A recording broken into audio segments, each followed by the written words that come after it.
Dear students, आज इस session में हम बात करेंगे the drugs and magic remedies और ऑब्जेक्शनेबल एडवर्टीज़मेंट एक्ट 1954। ये drugs and magic remedies act है, या जो भी ऑब्जेक्शनेबल एडवर्टीज़मेंट हैं वो एडवर्टीज़मेंट, वो प्रचार प्रसार, वो जो है आप नहीं कर सकते। जो जो ऑब्जेक्शनेबल हैं, जिन पे ऑब्जेक्शन है, जो प्रतिबंधित हैं, वो उसके बारे में ये जो एक्ट है। ये एक्ट जो है 1954 में पास हुआ, 1954 में। तो यहाँ हम इसको one by one, step by step इसको पढ़ेंगे। तो यहाँ हम देखें कि advertisement of the products is day by day increasing because of availability of impressive advertisement channel including TV, electronic media and proactive press. आपको पता ही है कि अब जो एडवर्टीज़मेंट का जो चलन है, जो प्रचार प्रसार का जो चलन है, वो अब बहुत ज़्यादा बढ़ता ही जा रहा है, क्योंकि बहुत सारे माध्यम हो गए हैं एडवर्टीज़मेंट के, जैसे कि टीवी है, इलेक्ट्रॉनिक मीडिया है, प्रोएक्टिव प्रेस है आजकल सोशल मीडिया वगैरह भी काफ़ी चलन में है। तो ये सब चीज़ें हैं। और हम इसको देखें कि Indian population especially in rural areas even today is greatly influenced by the so-called miraculous power of magic remedies. The use of talisman, tates, sacred threads, kavachas, different types of bone structures, divine bhasmas, mantras and other so-called miraculous powers is commonly witnessed by large segments of society even today.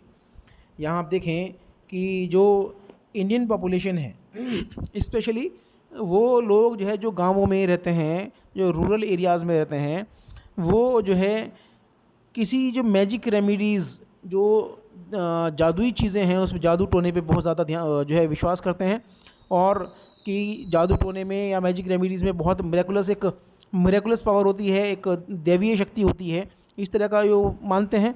और वो काफ़ी इस पे जो विश्वास करते हैं, और इसलिए जो है वो टेलिस्मान, टेट्स, सेक्रेट थ्रेड्स, ये जो है ताबीज़, गंडे और जो है धागे और कवच और अलग अलग टाइप के जो बोन स्ट्रक्चर्स और भस्म और जो है मंत्र और जो और मिरेकुलस पावर, ये सब की सब जो है चीज़ें आजकल जो है रूरल एरियाज़ में, बेसिकली गांवों में ये सोसाइटी में काफ़ी ये प्रचलित है।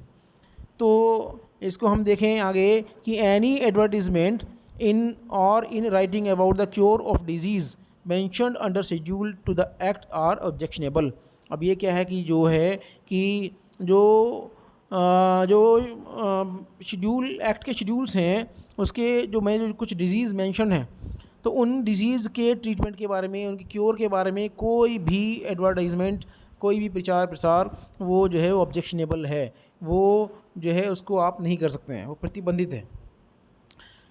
तो ये जो है मेनली जो drugs and magic remedies act है, वो यही है कि किसी भी तरह का भ्रामक प्रचार ना होने पाए, किसी भी तरह से जो है जो पब्लिक जो है भ्रमित ना हो पाए, और जिससे कि जो है इन चीज़ों पर ध्यान ना दे और जो है अपनी हेल्थ के साथ परेशानी ना खड़ी हो।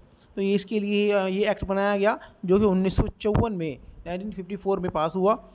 और इसको 1963 में इसको अमेंड किया गया, इसमें अमेंडमेंट किया गया, ऐसे कुछ चीज़ें जो है बदलाव किए गए।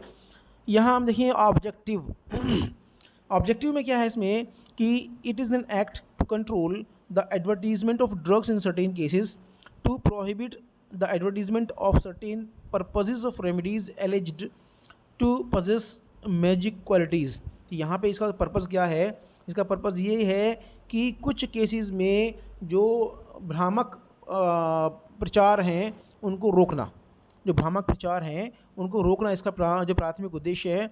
और जो जो चीज़ें, जो रेमेडीज़ जिसको कहते हैं, उनमें अगर कोई मैजिक क्वालिटीज़ जो है हैं, वो ऐसा कोई अगर बताता है, तो इस तरह की एडवर्टीज़मेंट को ये प्रोहिबिट करता है, इसको रोकता है ये एक्ट। तो यहाँ आप देखें इसको, it was notified in 30 April 1954 and amended in 1963। और ये जो एक्ट है वो 30 अप्रैल 1954 को ये जो है नोटिफाई किया गया, और इसको 1963 में इसमें कुछ अमेंडमेंट्स किए गए। यहाँ कुछ डेफिनेशन भी देख लें पहले, क्योंकि जब तक हमें ड्रग की डेफिनेशन नहीं पता होगी तब तक हम इसमें क्या पढ़ेंगे। तो सबसे पहले ड्रग की डेफिनेशन आप लोग पहले पढ़ चुके हैं, फिर भी एक बार और देख लीजिए क्योंकि इसमें एग्जाम में आता भी है। तो ड्रग का मतलब क्या है, इट इंक्लूड्स ए मेडिसिन और फॉर इंटरनल और external use of human beings और एनिमल्स। कोई इसमें क्या ड्रग किसे कहते हैं, कोई भी मेडिसिन, कोई भी दवा जो इंसानों में और जानवरों में वो इंटरनली या एक्सटर्नली यूज़ होती है, उसे जो है कोई भी मेडिसिन, इसको ड्रग कहते हैं। दूसरी डेफिनेशन इसकी देखें कि any substance intended to be used for or in the diagnosis, cure, mitigation, treatment or prevention of disease in human beings or animal. Human being और एनिमल में, इंसान में और मनुष्यों में और पशुओं में जो है कोई भी सब्सटेंस या कोई भी ऐसा सब्सटेंस जो किसी डिज़ीज़ को डायग्नोज करने के लिए, क्योर करने के लिए, उसका इलाज करने के लिए और उसको मिटिगेट करने के लिए या उसका ट्रीटमेंट या प्रिवेंशन के लिए यूज़ किया जाता है, उसे ड्रग कहते हैं। थर्ड डेफिनेशन हम देखें इसमें कि एनी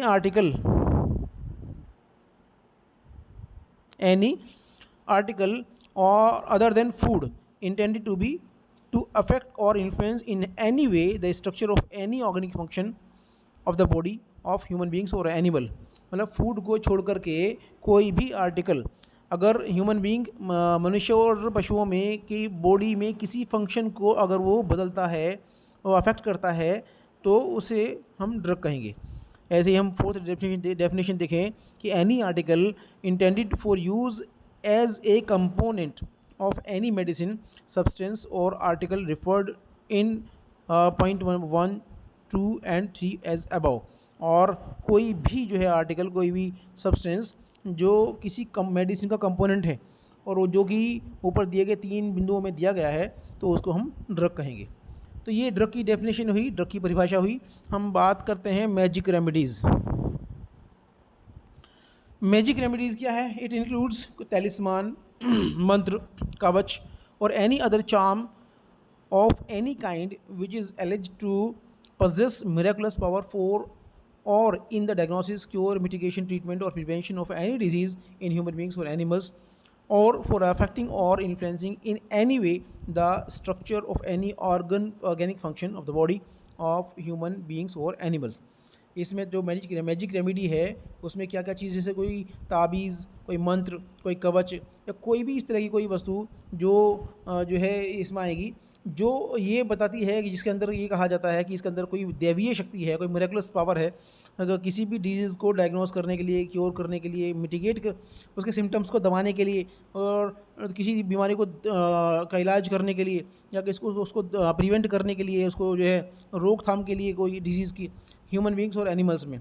तो अगर कोई जो है कोई भी एक मैजिक रेमेडी, जैसे कोई ताबीज़, गंडा वगैरह और मंत्र वगैरह है, तो इनको हम क्या है, मैजिक रेमेडी कहते हैं। तीसरी डेफिनेशन हम इसमें देखें, एडवर्टाइजमेंट। एडवर्टाइजमेंट किसे कहते हैं? जो प्रचार प्रसार है। तो ये क्या है? इट इंक्लूड्स एनी नोटिस, कोई भी नोटिस, कोई सर्कुलर, कोई लेबल, कोई wrapper or other document and any announcement made orally or by any means of producing or transmitting light, sound or smoke.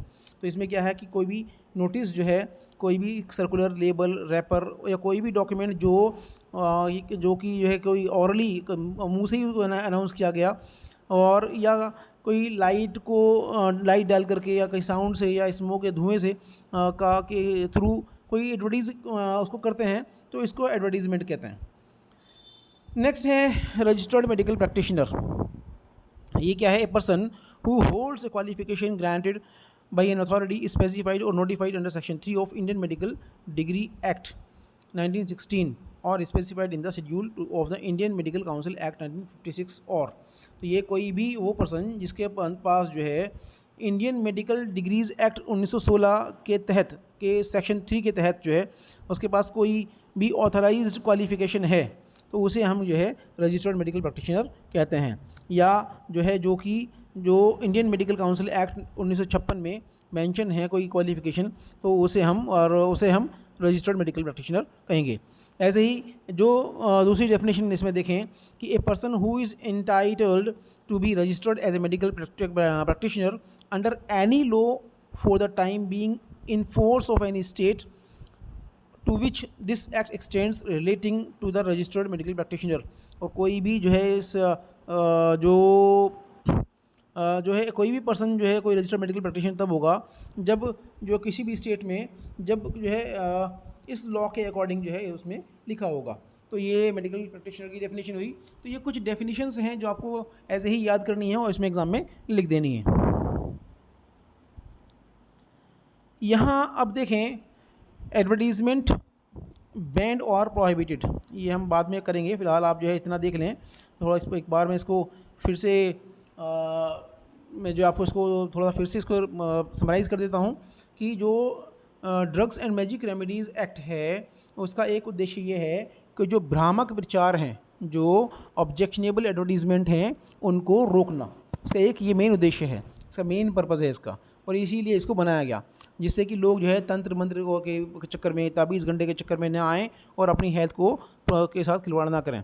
जिससे कि और कोई भी जो जो अनट्रीटेबल डिजीज़ है, जैसे कि शेड्यूल जे में कुछ डिजीज़ आती हैं उसके, जैसे कैंसर है, डायबिटीज़ है, जिनका कोई इलाज संभव नहीं है, तो उसमें क्या है, उनका कोई भी एडवर्टीज़मेंट जो है वो ऑब्जेक्शनेबल है। कोई भी दवा, कोई भी मेडिसिन उसके बारे में कोई ये एडवर्टीज़ नहीं कर सकते कि ये उस दवा उसको ठीक कर देगी। तो ये सब ऑब्जेक्शनेबल एडवर्टीज़मेंट हैं। और कौन से जो एडवर्टाइजमेंट प्रोहिबिटेड हैं, कौन से परमिटेड हैं, किसकी परमिशन है, जो किसको परमिशन नहीं है, वो हम नेक्स्ट सेशन में पढ़ेंगे। आप इसको देख लें। धन्यवाद।